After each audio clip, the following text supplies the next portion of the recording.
H1B visa புதிய கட்டண நடைமுறையில் $1,00,000 கட்ட வேண்டியவர்கள் யாரெல்லாம் கட்ட தேவையில்லை என அமெரிக்க அரசு விளக்கம் கொடுத்துள்ளது. இது குறித்து விரிவாக பார்க்கலாம்.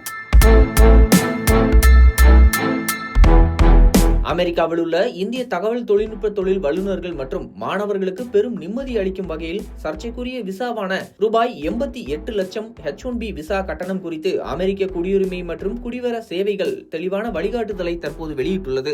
அக்டோபர் 20ஆம் தேதி அன்று வெளியான இந்த வழிகாட்டுதலின்படி இந்த கட்டணம் அமெரிக்காவிற்கு வெளியே இருந்து புதிதாக விண்ணப்பிக்கும் சிலருக்கு மட்டுமே பொருந்தும் என்று தெரிவிக்கப்பட்டுள்ளது.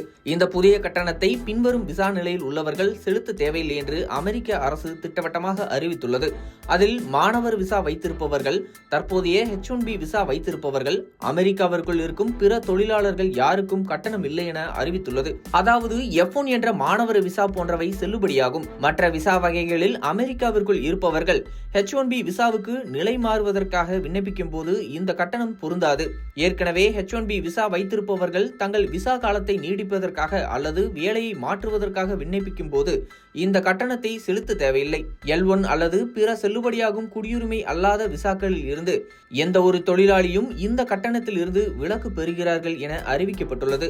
இந்த புதிய கட்டணம் 2025 செப்டம்பர் 21ஆம் தேதிக்கு பிறகு சமர்ப்பிக்கப்படும். மேலும் அமெரிக்காவிற்கு வெளியே இருக்கும் செல்லுபடியாகும் H1B விசா இல்லாத புதிய விண்ணப்பதாரர்களுக்கு மட்டுமே பொருந்தும்.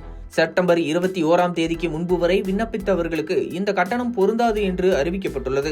மேலும் இதில் சுகாதார பணியாளர்களுக்கு என தனியாக பொதுவான விலக்கு எதுவும் அறிவிக்கப்படவில்லை. இருப்பினும் ஒரு பணியாளரின் வேலை தேசிய நலனுக்கு மிகவும் அவசியம் என நிறுவனம் நிரூபித்தால் அரிதான சந்தர்ப்பங்களில் மட்டும் இந்த கட்டணத்திலிருந்து விலக்கு அளிக்க உள்நாட்டு பாதுகாப்புத்துறை செயலாளருக்கு அதிகாரம் வழங்கப்பட்டுள்ளது.